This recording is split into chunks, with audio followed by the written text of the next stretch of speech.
You're listening to the Rural Press Club of Queensland's Lunch Series podcast. I'm sure everyone knows Belinda, but a bit of background. Belinda was born and bred in Tasmania. She was educated in the Apple Islands and trained as a commercial pilot on leaving school and became an instructor. But luckily for Queensland, she came here in 1998 and immediately went to northwest Queensland, where she flew for some of the big pastoral companies, Stanbroke, Napco and NGH. She met up with her husband Wayne and moved to Julia Creek in 2004, where she is today. When she went to Julia Creek, she took up a role in banking and became a senior manager at the McKinlay Shire Council. In 2012, she was elected the mayor and doing a great job. So looking forward to hearing from Belinda about everything that's happened since, and particularly in relation to the floods. Now Stacey will be interviewing Pat Pitt, and that's why I've got these two beautiful stools here. And Patrick and Patrick's company is Argyle Pastoral Company, which covers about 600,000 acres or 240,000 hectares, if you like it in metric, and runs up to 16,000 cattle. Now, Patrick's been in the northwest his whole life, and he certainly says he's seen lots of floods and fires and droughts, but nothing on the scale that's happened recently. So thank you, and we look forward to hearing from that. And invite Belinda to the stage.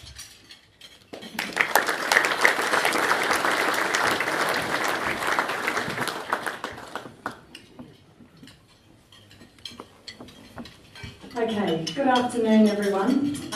Firstly, I'd just like to thank the Rural Press Club for both inviting myself and Patrick from in our patch in the northwest to come and talk to you about what happened pretty much starting around the 28th of January earlier this year. So thank you very much. I'm just going to basically talk at you. I've got some notes here, but I think the best way to tell this true story is really from direct experience, and I'm sort of going to talk from my level, from local government and whole of community, and obviously lead Pat to really feeling from a generational producer on the ground during this time and what is happening now. So I distinctly remember, and Trent referred to it earlier when he was speaking. For those of you, and I would say most of you would know about Outback Queensland's drought since about 2013. Our shire was certainly part of that drought declared in April 2013. So although we'd had patchy rain over the last few years, if you're under a storm it was wonderful, and if you weren't, then life wasn't that good for the rest of the year. So I distinctly remember driving to Longreach around the 28th, 29th of January, and the rain had started. I had an Outback Tourism Board meeting, and coming home on the Wednesday, coming up the Kainoona Road, I was lucky to get across a couple of channels. I remember thinking to myself, wow, this could be it. This is amazing. We could actually have a season this year, and not just for a few of our community, but actually the whole of community, and God forbid, the whole of the northwest. People were excited, they were elated. People were going away to boarding school to drop their kids off, and they were thinking, some of them for the first time in quite a few years, we might actually be able to stay away this year for a couple of days and not have to rush home because we're feeding cattle and we're watching waters and we're doing all that sort of stuff that drought inevitably ties you doing. So I got home, the road closed to Richmond to the east of us on the Friday actually. Little did I think that road would remain shut for nearly 4 weeks, and of what was to come. The road shut to Cloncurry that weekend, and the township of McKinlay and Kainoona also started to get cut off. I'll just touch on McKinlay, probably in a little bit more of a light-hearted manner, because we ended up with McKinlay, which is in the southern part of our shire on the Landsborough Highway. It ended up being shut off there for about 10 to 12 days. But I would recommend to anyone, if you're going to be isolated in the outback in a small community, and there was 50 people there in the town that's normally about 10, choose McKinley. There's a pub there and it was fully stocked. They had some entertainers that had actually got stuck there. And then something that really helped us out as a local government, when you're considering feeding 50 people where there is no store and only a pub and it's the middle of the wet season and they're not cooking, was there is a fully stocked Coles and Woolies truck stuck at the river.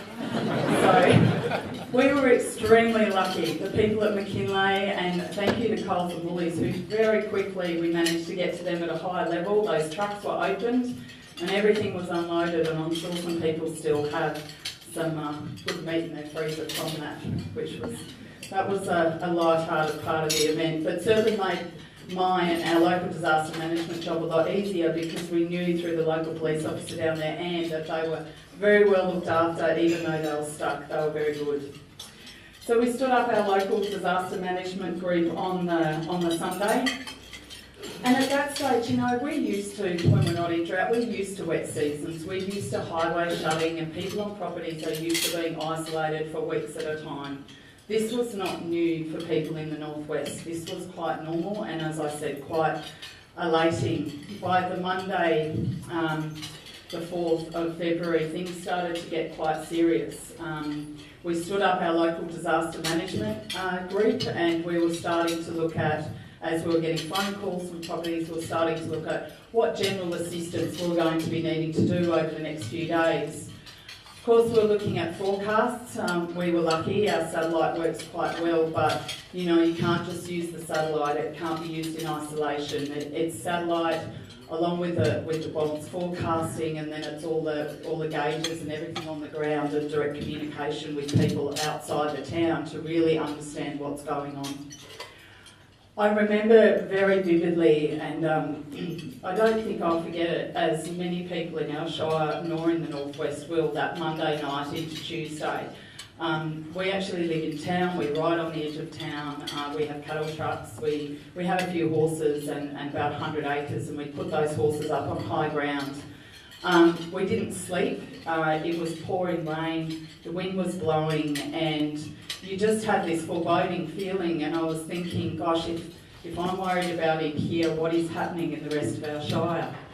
I know about 3 o'clock in the morning our horses disappeared. They were smart, they saw our massive big shed parked full of trucks and said, well, we're not standing out here in this, we're out of here. And they took themselves up to there, which is where we found them the next morning. Luckily, because by the next morning where they were standing, which had never had water before, was underwater. I remember getting a text. I just had a shower, it was about 5:30 in the morning, and I was getting into work and I was about to ring our CEO, but he beat me to it, and all his text said was, I think we're in a lot of trouble. And I text back and I said, I think you're right, I'm on my way in. I have to say, from that Tuesday, the 5th of February, through till about the 25th, 26th of February, the days were an absolute blur. It started on that day with the rain basically continued for the rest of the week through Friday. And as Pat will talk to you about it, the impact for our livestock, it wasn't just about the flooding rains, it was phenomenal temperature drop. And Trent referred to Cloncurry having all those temperatures above 43 degrees, and the whole of the northwest was quite like that. We were generally above 40 for a whole month. We dropped to about 18. And with the wind chill factor in some areas of the shire, people told me we were down around 12 degrees. So that's where the big impact was. It wasn't just the rain, it was the exposure that happened to these livestock. By the middle of Tuesday, I knew we were going to have major fuel issues. People were ringing, we were going to need to get choppers in the air very quickly, and things unfolded in a time that I'd never seen happen before to us during the disaster. We had very limited avgas drums. We don't have a permanent avgas or avter supply in Julia Creek, and obviously we were cut in all directions. So fuel was going to be one of our main things that we were going to have to get our head around. We very quickly also, as a small council and a small community, realised that we were going to have to really pull together on this one that week. Jobs and protocols of what your normal role was went out the window. Our sport and rec officer became in charge of all things hay. Our director was in charge of organising choppers for evacuations.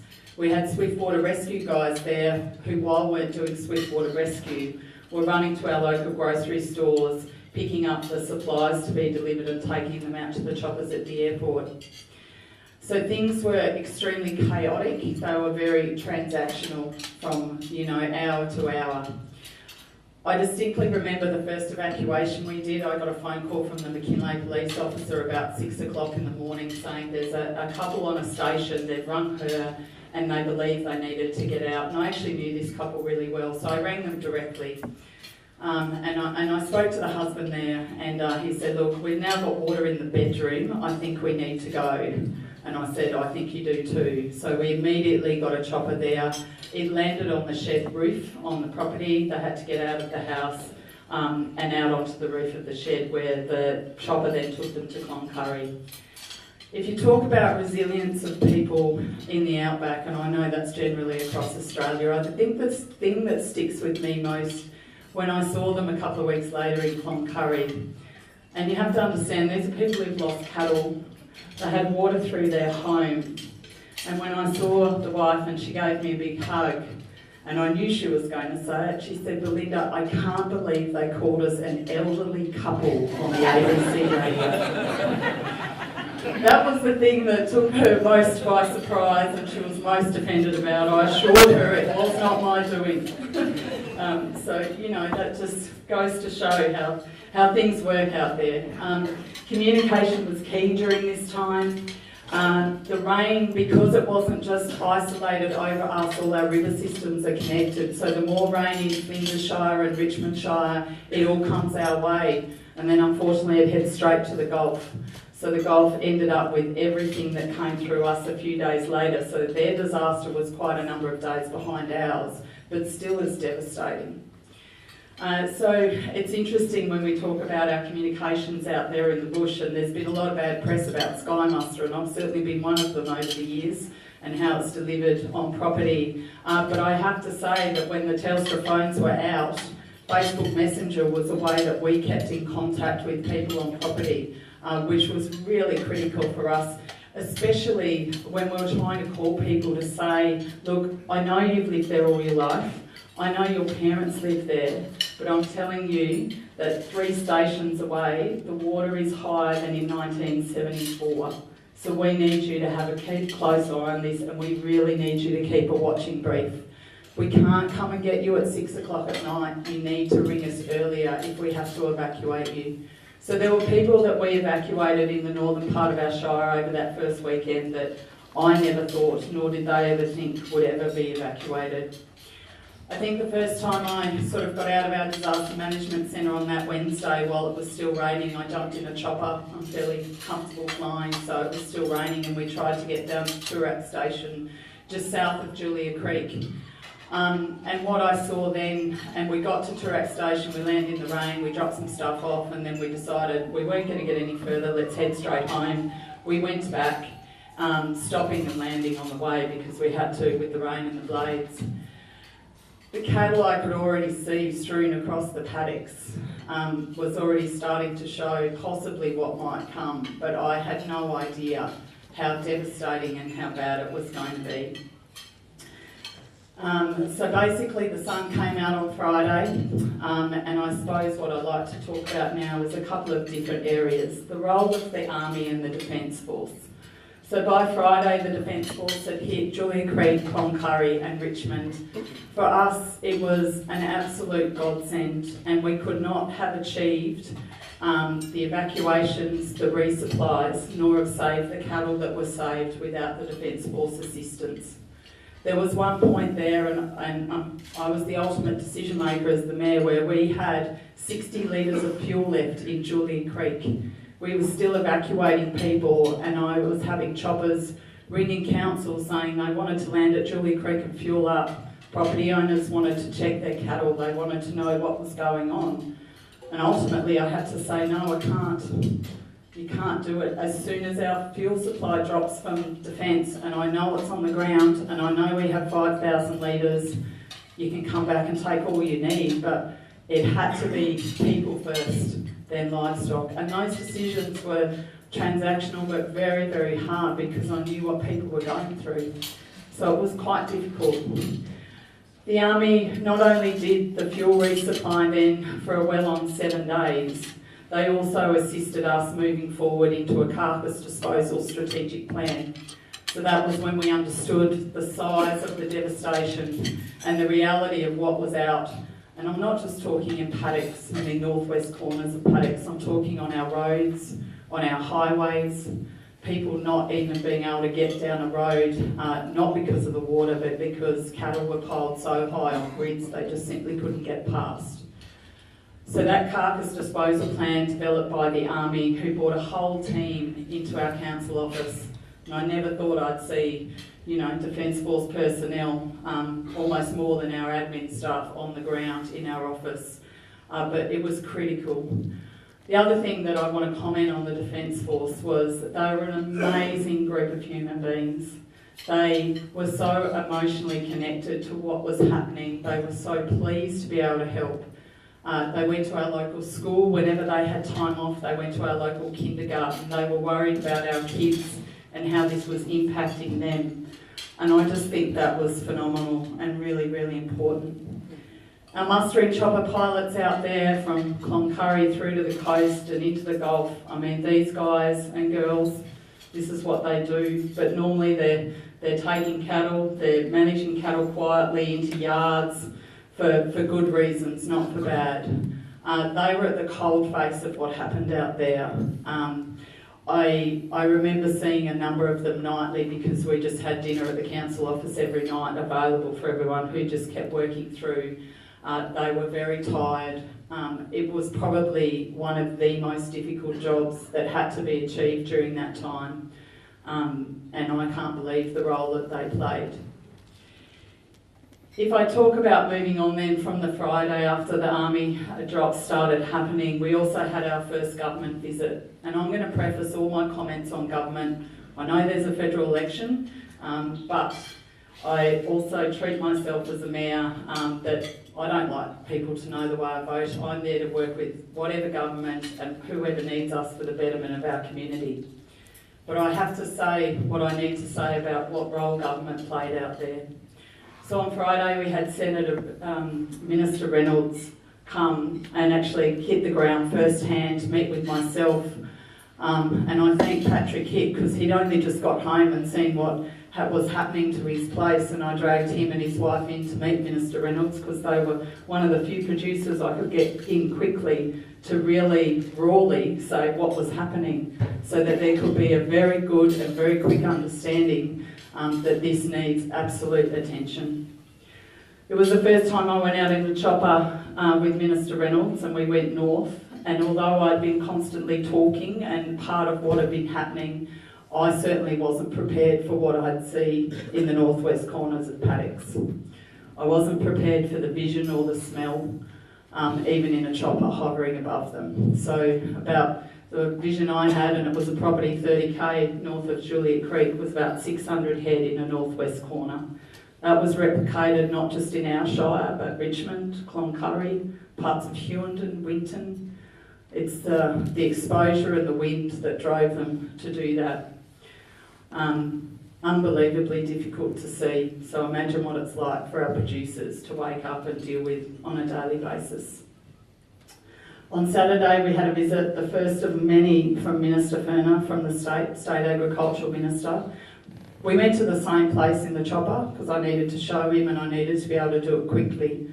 The thing that I'll never forget that also struck me was that the cattle that were still alive, standing in water and standing in mud near this northwest corner, and there was probably about 15 or 20 head, I swear they hadn't moved since the day before. They were still in the same spot. And I've heard, and Pat will mention, producers talk about the absolute shock that these animals were in and were in since. They couldn't get them to eat. There would be water 10 metres away and they couldn't get them to drink. So that incredibly desperate effort to try and save the cattle that were remaining was made even more challenging by, what these cattle had been through. So it was very, very difficult. I have to touch on the response, firstly from the federal government. My view of the response from the feds is exceptional.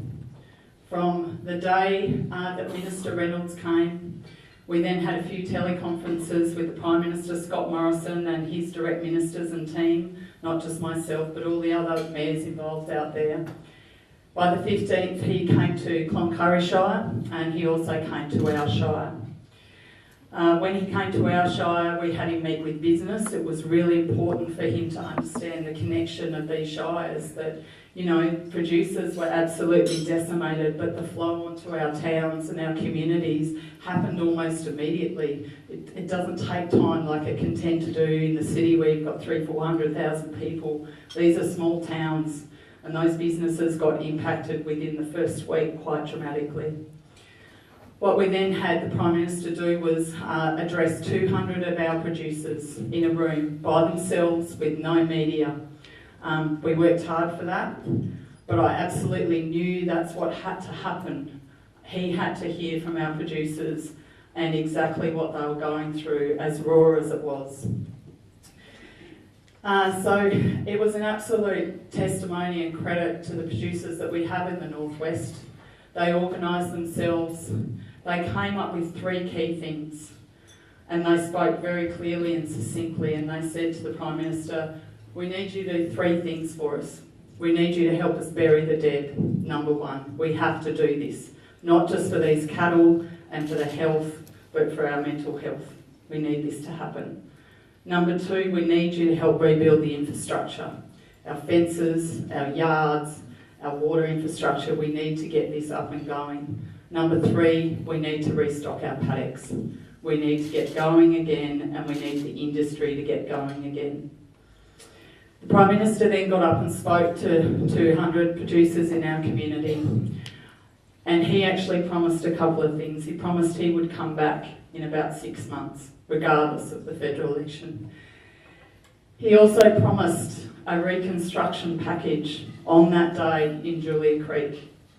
But he asked our producers, he said, look, there's 75,000 out there, and that money had already started flowing, which wasn't just a credit to the federal government, but to the state government, to then through Q-Rider to get that out very quickly, and that was already hitting the ground within a week of this disaster. Incredible timing. He asked them to let him breathe. He did not want to rush to failure. And that's probably something I'll never forget and take away from that day, because when you're in that constant transaction of a disaster, there is a point where you have to look out ahead, and to do that you do have to step back and breathe. And these decisions moving forward that's resulted in the restocking grants that were hit the website last night for producers, the rebuilding infrastructure grants, the 400,000, they were all seeded in Julia Creek and Cloncurry those days, and that was delivered in an absolutely amazing time frame, I think. By the time the Prime Minister finished, you could have heard a pin drop. I found that very difficult because he made me sit up next to him. I suppose he thought, listen, he wasn't expecting that many people, and I remember the Chief of Staff tapping me on the shoulder when we walked in saying, I said 50 to 60. That wasn't going to be my call. There was no one I was going to say, no, you can't come to this meeting. It was critical, they were all there. So I just sort of said to a small community, word gets around, it's hard not to. So I figured he grabbed me and said, if this is going to be hard, you're going to have to sit here through this as well. So, but I remember looking out, and it was the first time that I saw hope in everyone's eyes. It may have been short term, it may have been fleeting just till they got home, but there was that real feeling of, you know what, we're actually going to get some help here. They realise what has happened here and something's going to be done. And you could have heard a pin drop. It opened the floor to questions, and I knew there was a lot of raw emotion in that room, and there was not one single question. One of our producers got up and thanked him and spoke about how incredible it was to listen to. Another one got up and asked about what are we going to do if there's a federal election, which he clearly said, that's my problem, not yours. You've got enough to worry about. So that was incredible. It wasn't long after that we had a visit from our Premier. We've also had our Deputy Premier.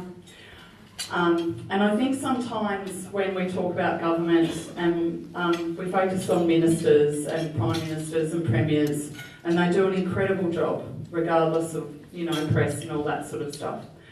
But it's also the behind the scenes, and I just want to make a couple of quick comments. Certainly from my perspective, and I know the other mayors would feel the same way, so many things happen, and being able to pick up the phone directly to staff in offices in Brisbane is so critical. I had the Director General of Main Roads, Neil Scales, ring me every day from the day it rained, as I know he rang every other mayor every day. And if you couldn't answer the phone, the message was always the same. I'm checking in, not checking up. You know where I am if you need anything. I won't stop calling till you tell me to stop. I just think that's incredible from someone at that level and needs to be recognised. He has stopped ringing now, I didn't tell him to, and he probably knows a lot more money for roads. So he's decided he might stop. Department of Agriculture, the Chief of Staff, Brett Murphy, for Minister Furnell was incredible as well. And we've got a group of people over here with Kevin Duff and Adam West and stuff. Kevin and his team were a permanent fixture in our boardroom, and the incredible work that was done on the ground by these staff. We had our Dirt and Dust Festival last weekend. It was a great success. It was 25 years. And I remember in the middle of the floods picking up the phone to the Director General of Tourism, Damien Walker, and I said, Damien, I don't have a lot of time. Dirt and Dust is about 6 weeks out. A couple of the major sponsors in Townsville went underwater. Our community is going to need this to go ahead. He said, what do you need? We'll put more money in it, we'll activate Commonwealth Games volunteers, we'll do all this stuff. And I just think that's incredible that it happened so quickly. I didn't have to argue, I didn't have to waste too much time. I could get back to the business of what we needed to do. By the 21st of February, the 5 mayors had come together in Richmond. I can't commend enough the camaraderie of the mayors out there and how we worked together for the communities. It was fantastic, and we signed the carcass disposal plan. Within 3 days, the $1 million that the federal government had given each council had started flowing out to producers to give them some assistance to bury these cattle. It certainly didn't cover all their bills, far from it, but it certainly gave them something. I have to comment on the rail as well. So the Townsville to Mount Isa line is significant. It had 300 kilometres worth of track damage. It had 49 culverts damaged, 29 bridges. You saw rail just swinging in the air. It was incredible to see. 400 workers in 12 weeks have got that line reopened. I think it's an incredible effort, not just Q-rail workers, contractors, people in our local communities. These sorts of things normally take a lot of time, but every effort was made. Unfortunately, we had a major train disaster at Nelia as well, so we were dealing with that. The train is now gone, a deviation line is in place, which enabled the line to open. We had 700 tonne of mainly lead and zinc in a shard form disperse itself as well. So that's an environmental issue that's going to take time and clean up and work through as well for those producers in that community out there. I think if nothing else, there's been a significant realisation for what we all knew in the Northwest, and that's just how critical the Northwest, not just the beef industry but the mining industry, is to Greater Queensland and Australia. And whilst our people might be resilient, I don't believe our infrastructure is as resilient as it should be. We've been asking for a long time, and I think now we're getting some assistance with that, and hopefully moving forward we'll see a lot more work done out there on these big lines and roads. The generosity that we've seen to our communities out there is unbelievable. It's the only way to describe it, from BioBail to Blaze Aid, to CWAs, to individuals and other councils and communities from Victoria and New South Wales. The people who've come and helped is phenomenal. And our people are strong, but they've needed every bit of help that they've had during this time. I mean, Trent touched on Helen Keller's words of droughts and flooding rains. I don't think when she wrote that she thought we'd be dealing with this simultaneously. You know, our Shire, McKinley Shire, Richmond Shire, Flinders Shire, we are technically still drought declared at the moment. That's going to be a big challenge. Rebuilding's going to be a long process, you know, at least 5 years, and during that time we have no idea what Mother Nature's going to bring. But looking at people like Pat, looking at our young producers out there and looking at our communities as a whole, I'm very confident that people are on the front foot, that we are going to recover, and the Northwest is going to be the place it was and should be. So I thank you all for coming today and just listening briefly to what actually happened out there for us. So thank you. As mentioned, my name is Stacey Wordsworth. I'm on the committee of the Rural Press Club. And Belinda, thank you so much for that. I won't reflect too long because there will be a chance to ask Belinda questions at the end of the session, but thank you for a very honest and impactful account of what happened in the North. And also thank you to Patrick Hick. It's great to have you here, and I think I speak for the room in saying we appreciate you being willing to come and I guess rehash what's been a really difficult period of your life, Patrick, so thanks for being here. Just to start with, I was having a look on the bond site last night, and it says that the average rain for Julia Creek just in February is 113 mils, and I think for the entire year it's 470 mils. How much rain did you have, and over what period of time during this event? Well, thanks, Stacey, and thank you for everyone who's been here. We're all of us in that area, we're constantly amazed at the level of interest and compassion out there in the wider community for what's happened in our area. We realise everyone's got their own lives to go on with. There's a different disaster every day, but the level of interest in what's happened up there from the general community is quite incredible and very, very touching.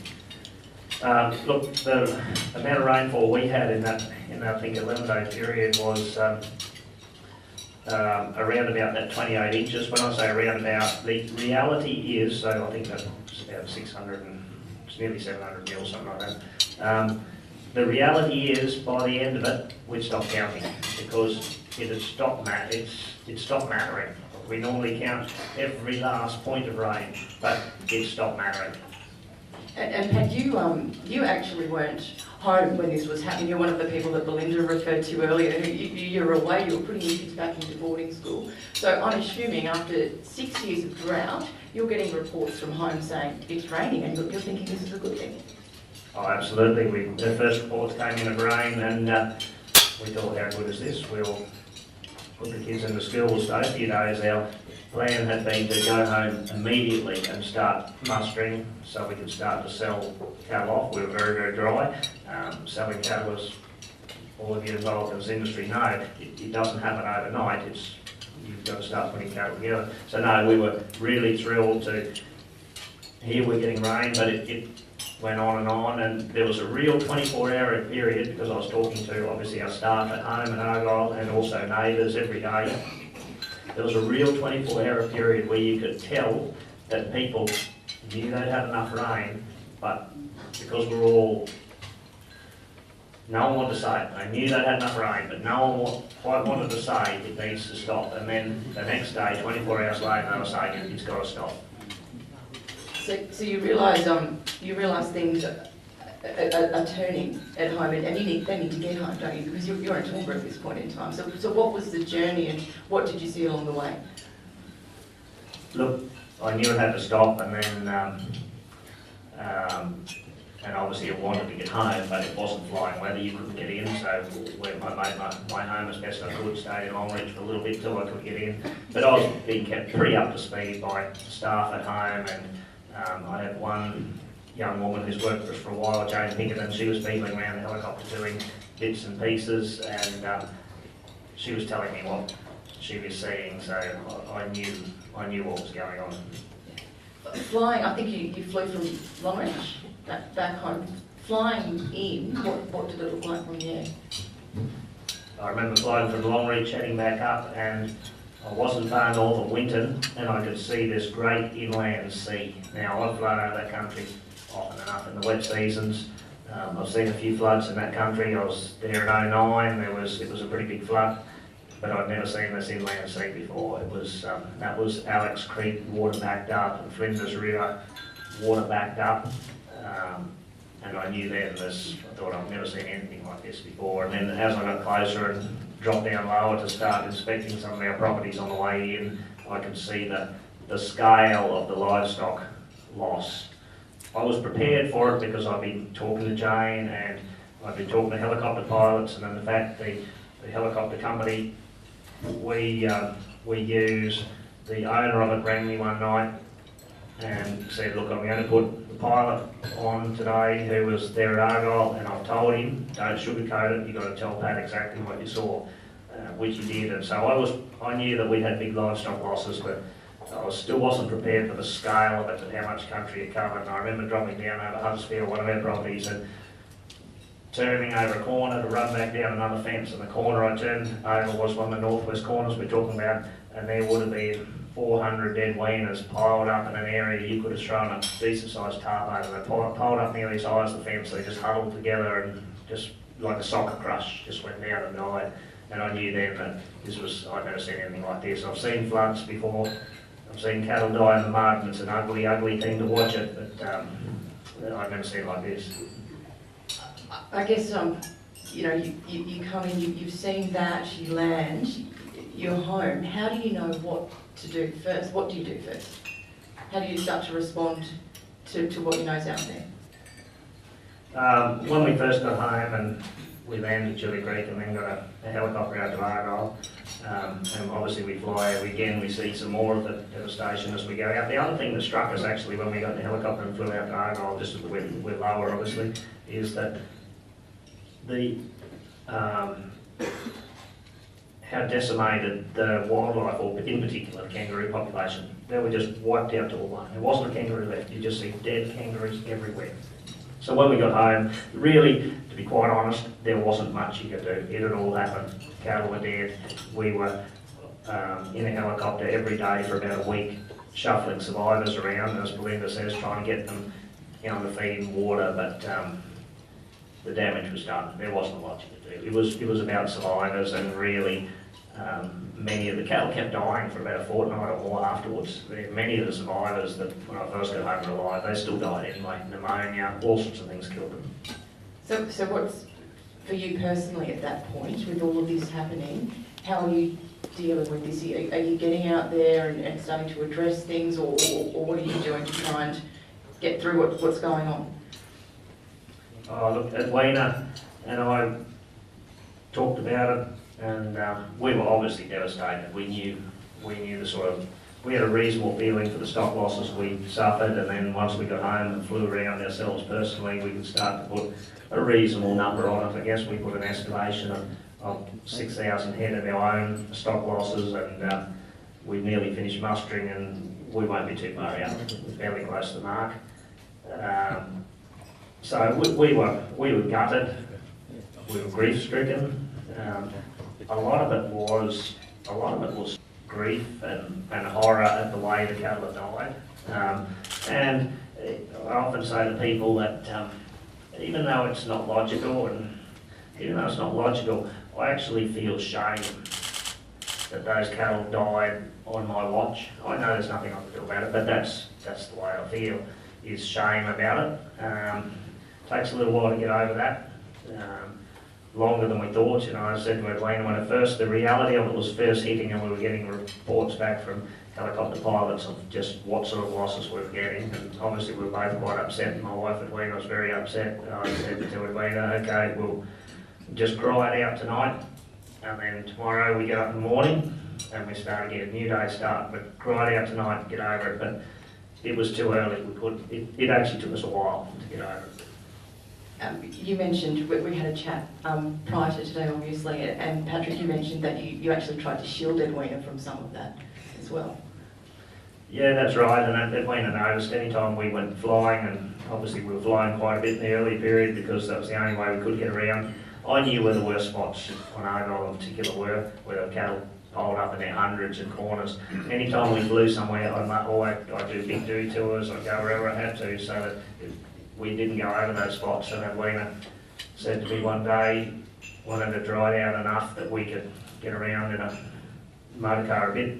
I want you to take me out and show me those places where all those dead cattle are. I know you've been keeping me away from them. And I said, no, you don't want to see them. I didn't take Edwina to see them.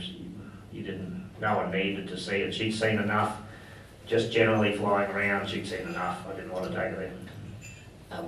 Somewhat remarkably, throughout this process, there was a wonderful tale of survival. I don't know if Edwina would agree this was a wonderful tale, but you have a pet deer, apparently, Patrick, who really showed what he was made of throughout all this. Yeah, that's true. We have a pet deer who, believe it or not, is called Bambi. I love him dearly. Not many other people on the station do. He's quite a character. He's pretty hard on pop plants, and eventually he ate one too many pop plants, so he got exiled to the cattle yards in Argyle, which is about 10k from it is 10 kilometres from the house. And he lived out there for the last couple of months of the year, even though I protested greatly at having him set there. I did say to Edwina, a king is not a king if he isn't in his kingdom. You can't set him there. Anyway, out he goes. He had a pretty happy life. He lived in a big shed full of hay. And when the flood was on, when Jane Pinkerton, who was there at Argyle Forest, when she was beetling around the helicopter doing this and that, I would say, man, make sure you check Bambi when you're out there. And she'd report in, yep, Bambi's good. And about 2 days before the flood ended, we got all these reports of devastation of cattle. About 2 days before the flood ended, Bambi just turned up back at the house. He must have walked through the market that deep all the way on these skinny little deer legs. 6,000 cattle died, one deer survived. First thing he did when he got back to the house, he walked straight back to that pop plant and eradicated it. The other great part of the story is Patrick told me it wasn't even the kids who did Bambi, it was you.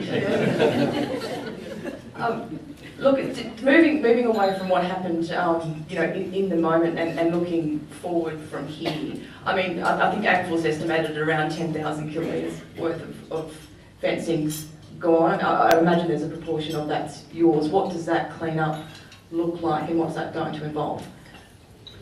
Look, from a personal point of view, repairs to fencing was not that huge for us. We got it done. Just that we didn't actually lose a huge amount of fencing infrastructure. We certainly have neighbours who have lost personally hundreds of kilometres of fencing themselves and just gone. They won't be able to resurrect it. They'll have to start again just because they were right in the river channels. So it'll be most of the rest of the year before their operation is fenced up, and I think they've got about 3 different fencing contractors out on the job doing it now, but it's slow work, so it's going to take quite a long time before they can really put numbers of cattle back on their property just because they've got no fencing. How long is it going to take you to rebuild the herd? How much is it going to cost you to do all of this? Look, 5 years' time, 5 years, our herd should be back to what it was, and it's certainly, I've run the figures of our business for now 3 to 5 years. I've got to be careful what I say here because my accountant's here in the room. But look, the figures I've run is that we're several $1 million short. We're going to spend several $1 million more in the next 5 years than what we will earn. And that's without running into other glitches. Michael, we'll have to wrap up in a minute, but a couple more questions. What is the help that's been offered been like, and how's that been surprising to you? Oh, look, the help, as I alluded to before, from people in the community is quite outstanding. I sort of can't get over the generosity and the interest and the compassion of people in the community. Just as I said before, everyone's got their own things to do, but the interest and concern is fairly overwhelming. As Belinda alluded to, the help from the federal government has been quite remarkable. And again, as Belinda said, Scott Morrison, when he was there at Julia Creek, to see him perform in the flesh, he was outstanding. The way he sat down, he obviously listened to what was spoken about in the group, and then the way he stood up and spoke off the cuff for 15 minutes, he responded to everything that he been put to him without notes, and he was obviously genuinely concerned and compassionate, and I think the response they put together is quite remarkable. I think they've done as much as they have to get the region up and operating without going overboard. They've done enough to get people to get up and spend their own money as well and get trucks rolling and the industry moving again. You're third generation at Argyle, been there all your life.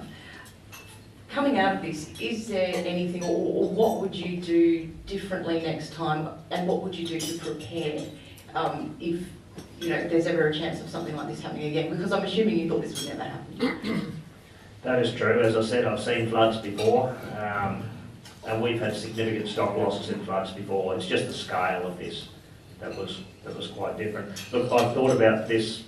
I think about this quite a lot actually, and I've been asked it several times. What would we do differently with this information that this can happen? And the answer is there's not actually much you can do. If you're going to grow cattle in that country, I guess there's, short of removing the livestock from the environment, there's really not much you can do. So if someone had rung us up 2 weeks, a month before this started and laid out to us exactly what was going to happen on what dates, we still couldn't have done anything about it. We're talking about large numbers of livestock. I mean, that's, and I'm speaking just from our own personal point of view, and of course extrapolate that out across the region. We're talking about something like 1.5 million cattle in that region that were directly flood affected. Now, short of removing the cattle from the environment, there's very little you can do. And there is no guarantee that this won't happen again. We hope not. You've been listening to the Rural Press Club of Queensland's Lunch Series podcast.